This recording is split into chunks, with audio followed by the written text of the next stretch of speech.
Features of a science.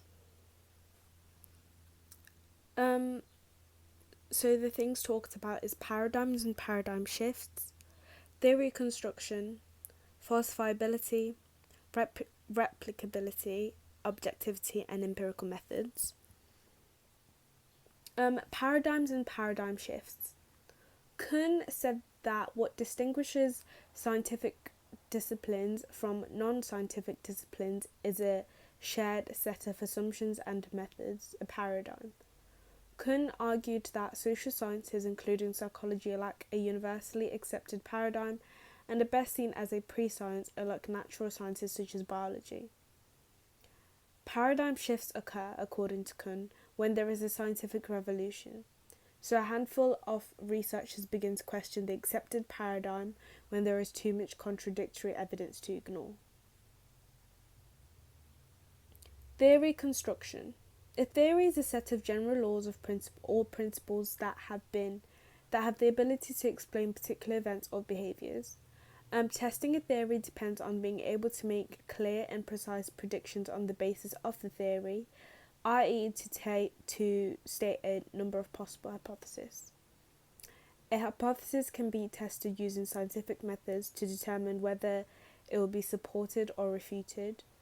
The process of deriving a new hypothesis from an existing theory is known as deduction. Falsifiability. Proof is not possible. Popper argued that the key criterion for scientific theory is its falsifiability. Genuine scientific theories should hold themselves up for hypothesis testing and the possibility of being proved false. Popper distinguished between theories which can be challenged and what he called pseudosciences which couldn't be falsified. He believed that even when a scientific principle has been successfully and repeatedly tested, it was not necessarily true. Instead, it had simply not been proved false yet. Replicability, testing the validity of research results.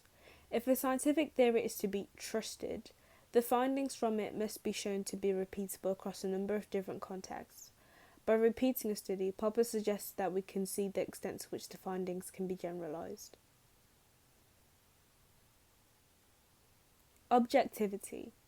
This is to reduce bias in research. Scientific researchers must keep a critical distance during research. They must not allow their personal opinions or biases to discolour the data or influence the behaviour of participants.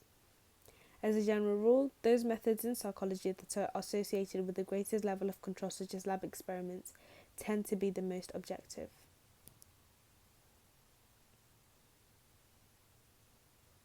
Empirical methods, direct experience. The word empiricism is derived from the Greek for experience.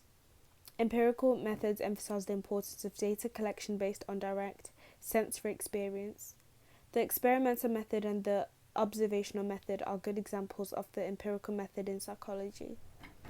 Early empiricists such as John Locke saw knowledge as determined only by experience and sense perception.